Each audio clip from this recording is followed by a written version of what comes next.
नमस्कार दोस्तों, आपका स्वागत है मैं YouTube channel BT math by Rohit sir पे। Previous year question paper solution की इस सीरीज में आज हम कक्षा 12वीं विषय गणित के प्रीवियस ईयर क्वेश्चन पेपर 2024 के सभी एमसीक्यू सॉल्यूशन को देखेंगे। तो चलिए शुरू करते हैं। पहला निर्देश देखेंगे, सही विकल्प चुनकर लिखिए। इसका पहला क्वेश्चन है एफ एक्स बराबर एक्स स्क्वायर द्वारा प्रदत्त फलन जो है एफ कोलन दिया है और आर टेंस टू आर में है ना। तो इसका सही बताना है कि आखिरकार ये है क्या। ये चार ऑब्जेक्टिव दिए हैं, तो इसका सही आंसर जो होगा वह डी नंबर होगा, जिसमें फंक्शन जो है न तो एकाकी है और ना ही आच्छादक है। क्यों? क्योंकि देखिए इसमें एफ एक्स जो है बराबर क्या दिया है, एक्स स्क्वायर दिया है। इसका मतलब ये है कि एक्स की वैल्यू यदि हम +-1 में ले है ना, तो इसका मान इक्वल आना चाहिए, लेकिन ऐसा नहीं है। इसका अर्थ है एकाकी नहीं है। आच्छादक के लिए क्या है, इसमें जो हम एक 0 और पाई लेंगे, इन दोनों के बीच जो रेंज होता है ना, उसमें दोनों रेंज कोलैप्स कर रहे हैं, इस कारण से आच्छादक नहीं होगा, है ना। इसके बाद अगला क्वेश्चन देखेंगे हम, जो कि दूसरा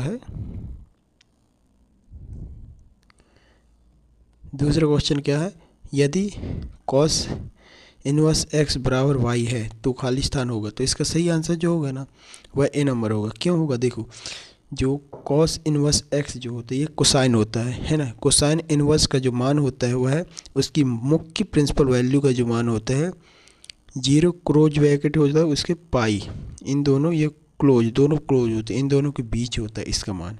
इस कारण से इसका आंसर ए नंबर होगा। इसके बाद अगला क्वेश्चन देखते हैं हम, सी नंबर है एम, ये क्रॉस है इधर, ठीक है, m क्रॉस 1 कोटि का अवयव कहलाता है। तो इसका सही आंसर होगा एक स्तंभ अवयव। क्यों?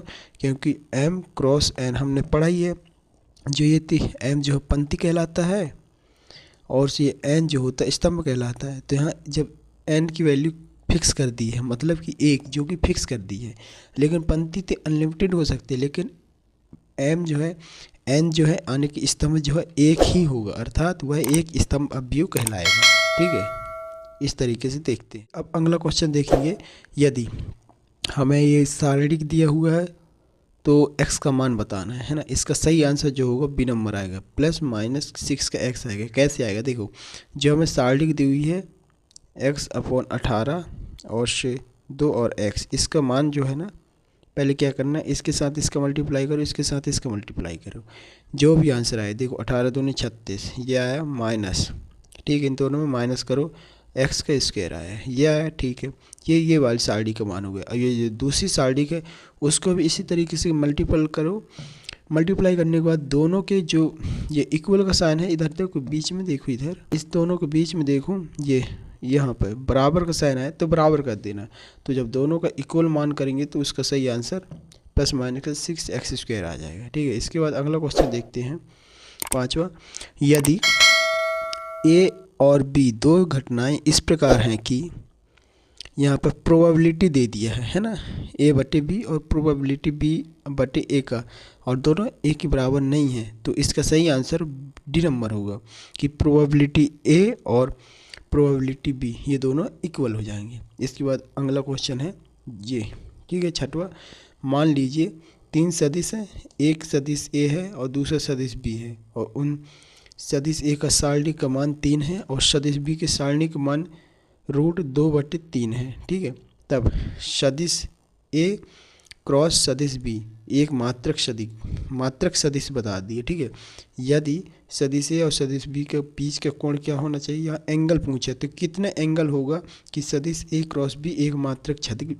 एक मात्रक सदिश बन जाए। तो इसका सही आंसर जो होगा बी नंबर π/4 होना चाहिए। अब हम अगला निर्देश देखेंगे, रिक्त स्थान की पूर्ति कीजिए। पहला क्वेश्चन है, cos इनवर्स और से ब्रैकेट में -1/2 का मुख्य मान पूछा है। तो इसका सही आंसर जो होगा,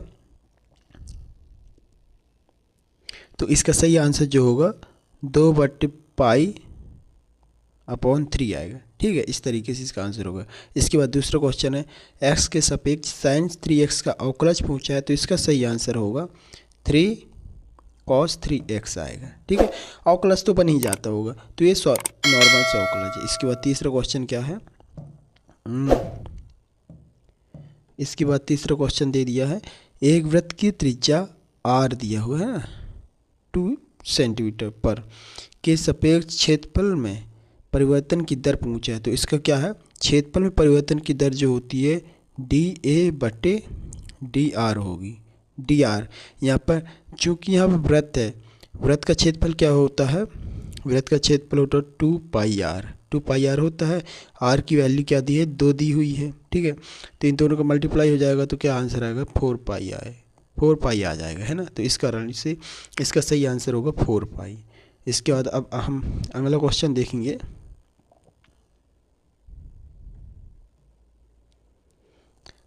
यहाँ पर चौथा है, अवकल समीकरण दिया हुआ है, उसमें x dy/dx ये मान है -y है बराबर 2x² दिया है का समाकलक गुणक पूछा है। तो इसका सही आंसर जो होगा वह 1/x आएगा, ठीक है। 1/x समाकलक गुणक होता है, समाकलन गुणक, ठीक है, 1/x होता है।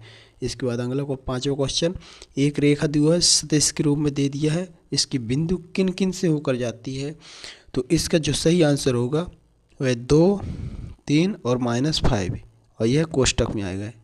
इन 3 बिंदु से होकर यह गुजरती है। इसके बाद इस निर्देश का आखिरी क्वेश्चन है, यदि कोई यहाँ पर सदिश दिया हुआ है ना, उस सदिश का हमें क्या निकालना है, सारणिक निकालना है, सारणिक का मान निकालना है। तो इसका जो सही आंसर होगा वह √6 आएगा। आप सभी सोचे √6 क्यों आएगा। तो देखो क्या है कि जो सारणिक दिया हुआ ना, इसका हमें क्या करना होगा, ये रूट, इसका जो मान अगर तुम निकाल लोगे तो वह ही इसका सही आंसर होगा, ठीक है। इसका ये तो उसका सही आंसर √6 ही हो। तो अब हम अगला निर्देश देखेंगे, सही जोड़ी बनाइए, ठीक है। तो इसमें आपको स्तंभ ब से मिलान करना है, किसका आंसर कौन होगा। तो पहला है जो भी समाकलन दिया हुआ है ना, तो इसका जो सही आंसर होगा वह F नंबर आएगा, पहला का F नंबर, ठीक है। सीधे यहाँ पर आ जाइए, ये F जो है पहला से मिलान करता है। इसके बाद दूसरा क्वेश्चन जो है समाकलन है, इसमें भी देखो अभी जो पहला है उसमें थोड़ा सा चेंजेस आ गए, यहाँ पे रूट लगा दिया है, a² - x² कर दिया है।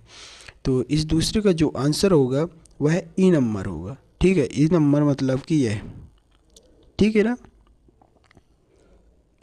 ई number sin inverse x/a + c होगा। इसके बाद अगला क्वेश्चन तीसरे नंबर है, जो कि d/dx और a की x है ना। तो इसका जो सही आंसर होगा यहाँ पे कौन सा है, ये a नंबर, तीसरा का a नंबर आएगा, ax log a की वैल्यू है ये, ठीक है। इसके बाद अगला क्वेश्चन क्या है, चौथा है, समाकलन है dx/a² है -x² है। तो ये चौथा है, इसका जो सही आंसर होगा जी नंबर आएगा, ठीक है। ये आ गया, इसका आंसर यह होगा इस तरीके से। इसके बाद 5वां क्वेश्चन जो है समाकलन है और से d/रूट के अंदर x² + 25 है। तो इस तरीके से इसका जो सही आंसर होगा ये h नंबर आएगा, ठीक है, ये नंबर आखिरी ये वाला होगा। इसके बाद आखिरी क्वेश्चन जो है, ये 6वां क्वेश्चन है, समाकलन है ax dx का जो समाकलन है कब होगा, जब अचर कांस्टेंट 0 है। तो इसका जो सही आंसर होगा वह क्या नंबर होगा, डी नंबर होगा, ठीक है, डी इसका सही आंसर होगा। इसके बाद आखिरी क्वेश्चन जो है, जो भी दिया है रूट समाकलन है, रूट के अंदर x² + 25 dx है। तो इसका जो सही आंसर होगा वह सी नंबर होगा, ठीक है। इस तरीके से हमने सही जोड़ी के मिलान किया। आज के वीडियो का आखिरी निर्देश पढ़ने जा रहे हैं। तो निर्देश दिया है, निम्नलिखित कथनों में सत्य असत्य लिखिए, है ना। तो पहला कथन है, यदि ए है, ए जो है कोई सेट दे दिया है 2 3 4 का, तो अवयव 2 3 है, तो तुल्यता संबंधों की जो संख्या पूछा है तो 3 है, तो यह गलत होगा। इसमें जो तुल्यता संबंध है इसमें 2 है, ठीक है ना, इसका आंसर यह गलत हो जाएगा। इसके बाद दूसरा क्वेश्चन है, साइन इनवर्स x की मुख्य शाखा का परिसर का जो मान होता है 0 से π/2 का होता है, तो यह भी गलत है। क्यों? क्योंकि साइन इनवर्स होता है, इसके जो मुख्य शाखा का जो परिसर का मान होता है वह -π/2 से π/2 के बीच में होता है और ये क्लोज रहते हैं ब्रैकेट, ठीक है। इसके बाद तीसरा क्वेश्चन है, अवयव गुणन सदैव क्रम विनिमय होता है, मतलब कि AB/BA ये होना चाहिए, लेकिन ऐसा नहीं होता, इसका यह गलत है। इसके बाद हम अगला क्वेश्चन देखेंगे, फलन जो है f(x) ये इस एक वर्धमान फलन है, तो यह सही होगा, ठीक है। इसका जो मान होता है वह हमेशा इंक्रीजिंग होता है। इसके बाद पांचवा क्वेश्चन है, अवकल समीकरण जो है यहाँ पर देखो इसकी कोटि 3 है, कोटि मतलब कि जो हमें डिफ्रेंशिएशन दिया हुआ ना उस पर लगनी चाहिए, तो ये 3 है, तो ये तो सही है। अगर यहाँ पे डिग्री पूछा होता तो ये 2 होना चाहिए, यानी कि टोटल डिफ्रेंशिएशन जो हो रहे हैं उसके ऊपर कितनी है, तो 2, तो इसका सही आंसर होगा, इसका ये टी सही है। इसके बाद आखिरी क्वेश्चन जो है यहाँ पर जो भी दिया है ना, तो इसका मान ये गलत होगा, ठीक है।